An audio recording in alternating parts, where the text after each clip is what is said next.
the smartest film critic in the world, Cole Smithy. Hi, this is Cole Smithy with ColeSmithy.com and your guide to what to see and what to avoid at the movies this week.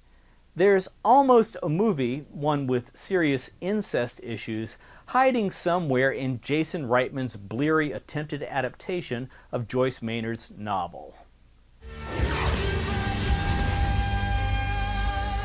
You're bleeding.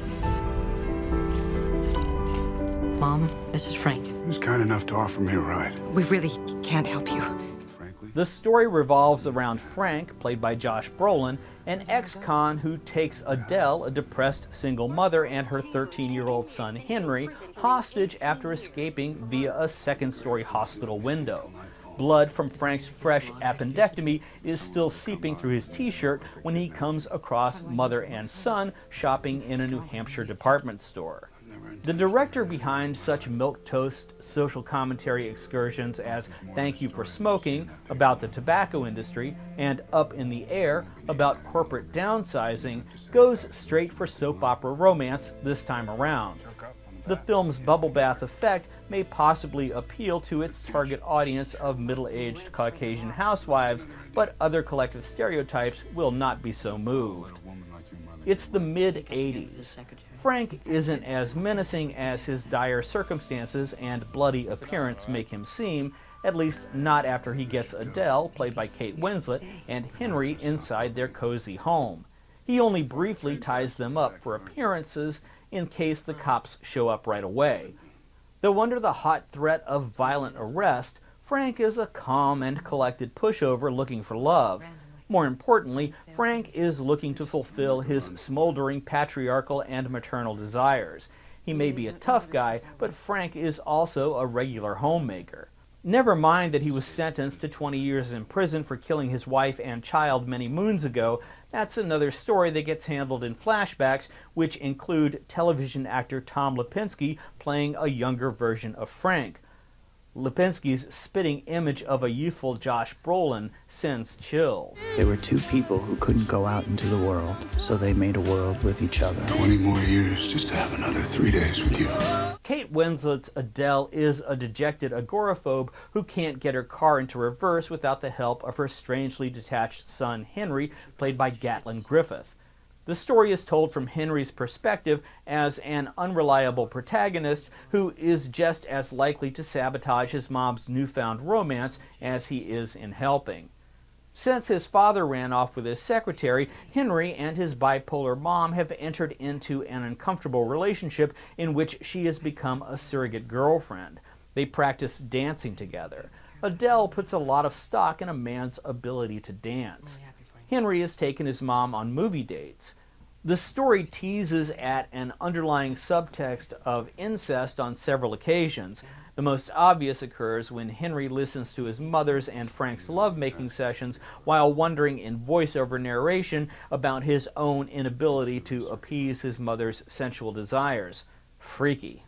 A birds and bees lecture Adele gives Henry has her emphasizing the way sex feels over traditional concerns of emotional commitment, sexually transmitted diseases, or pregnancy. In the hands of competent staff, this would be worth exploring. As things stand, the filmmakers and actors seem oblivious to the bizarre subtext at hand. Things get especially peculiar during a suggestive cooking session in which Frank instructs Adele and Henry on how to make a peach pie. The three characters stick their 6 hands simultaneously into the goop, manipulating the peaches in a display of tactile sensuality that the website Epicurious.com named the world's sexiest peach pie.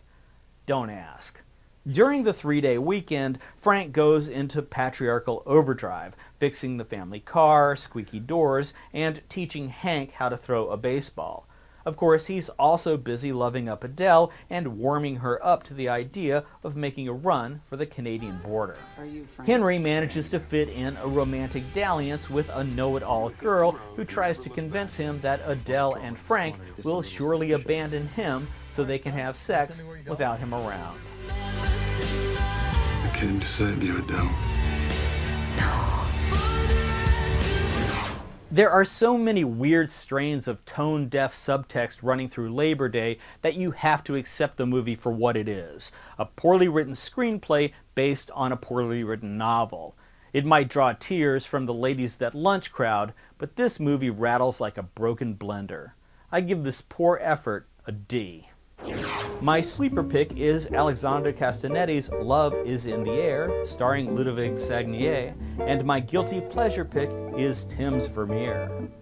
My must-have DVDs are Nuit Numéro 1 from Kino Lorber, The Long Day Closes from the Criterion Collection, and Midsummer Murders Set 23 from Acorn Media.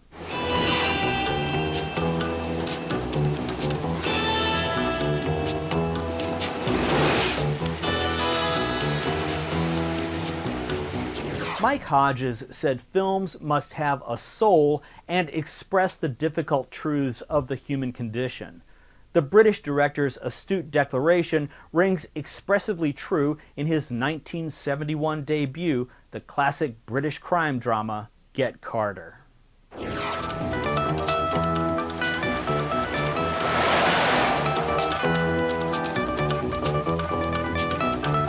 Adapted from Ted Lewis's novel Jack Returns Home, Get Carter represents the apex of the British gangster genre for its realistically gritty tone, fetishized eroticism, and dynamic attention to details which serve to delineate a sense of regional community and class structure in the city of Newcastle.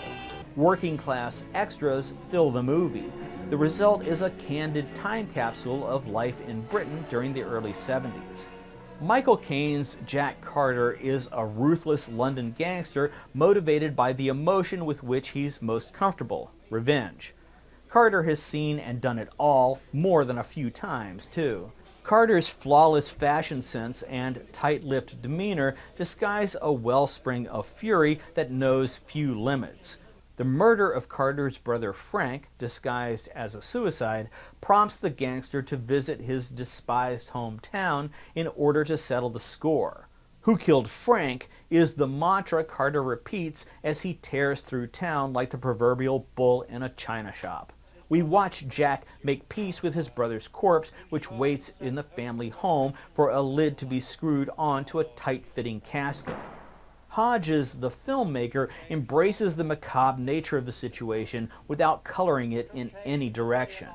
In Carter's mind, there's nothing a little cash won't fix.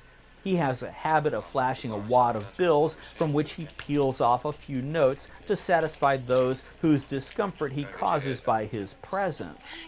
Carter imagines that a few banknotes will be enough to allow his niece Doreen, played by Petra Markham, to carry on without her father. But the hardened gangster's mind changes when he watches an underground porno film featuring Doreen as its abused sex object. Caine's understated acting style is exceptional during the scene where Carter watches the roughy porno movie to its conclusion. Carter's list of people to kill, including both men and women, keeps getting longer.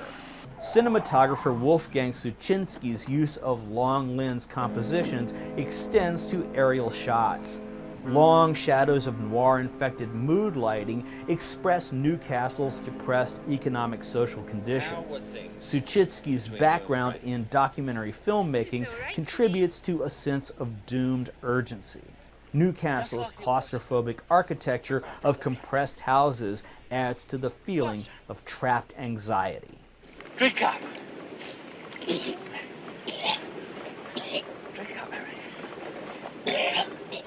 As the story unfolds, a subtle transition occurs in the relationship between the audience and the anti-hero to whom we devote our subjective attention. Jack Carter, it turns out, is the real villain who must be stopped. Thanks for watching, and visit ColeSmithy.com for more.